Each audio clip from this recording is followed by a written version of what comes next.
as Kevin pointed out, we are the first and last generation to confront this issue and have the opportunity to do something about it.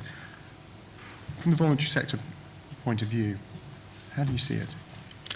Well, I certainly think that we need to engage our young children and young people in this issue to take action. And I think before we can try to do that, we need to understand where young people today are coming from on this issue. So we conduct a broad range of research with girls and young women across the UK, both members of Girl Guiding UK and non-members. And what we've found is that 55% of girls and young women are angry that adults have damaged the environment and that it's their generation that are left to deal with this issue. 42% of 11 to 16-year-olds are fed up of hearing about climate change. And in fact, 1 in 5 believes there's nothing that they can do that will have any effect on climate change. But on the other side, it's not all doom and gloom. Actually, 64% actively disagree that there's nothing that they can do. 84% of 16 to 21-year-olds want to do more to help the environment.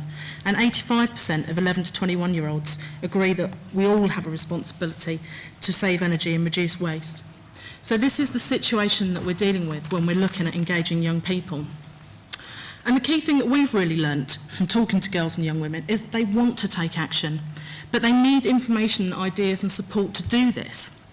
They want to hear about solutions, not just the problems, but solutions that they can actively engage in. So organisations like Girl Guiding UK help young people to understand these issues and identify the kind of actions that they can be taking in their communities. Partnership working is a key to making this happen. In 2009, we worked with WWF to deliver a project that girls could really engage in, which saw over 32,000 of our members changing their shopping habits to reduce packaging and plastic bag consumption. Girl Guides and Girl Scouts across the world are taking action on environment at the moment, and particularly through 2012, because they recognise that huge impact that climate change has disproportionately on girls and women. So our collective voices, 10 million of us worldwide, will be calling for change and taking action in our own communities.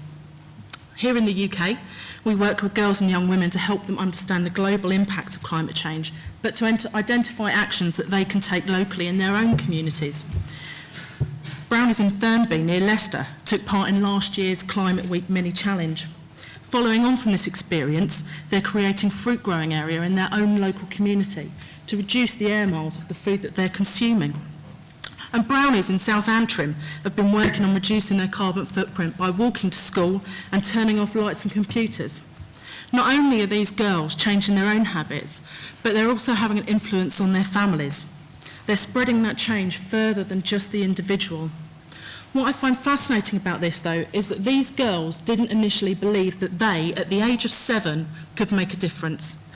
But with the support and encouragement of their adult volunteers, they are now empowered to affect change and believe that they can be part of that solution. So we really need to start listening to young people on this issue. They've got a lot to say. We must recognise the power of youth to change the world. One small spark of an idea from young people can inspire, grow and develop to make a huge impact when the adults around them nurture, support and encourage this. And this is what we have to do in working with young people, because they are our future world leaders. By harnessing the energy and enthusiasm of young people and engaging them in the issues and supporting them to identify practical solutions, we can accelerate society's response to climate change. But youth organisations can't do this alone. We need the expertise of specialists in the field to help us shape appropriate programmes for young people. And by working together, we can support and value children and young people, helping them to identify new ideas and solutions and drive forward change, however young they are. And once we've engaged them in the issue of climate change, we will have them as ambassadors for life.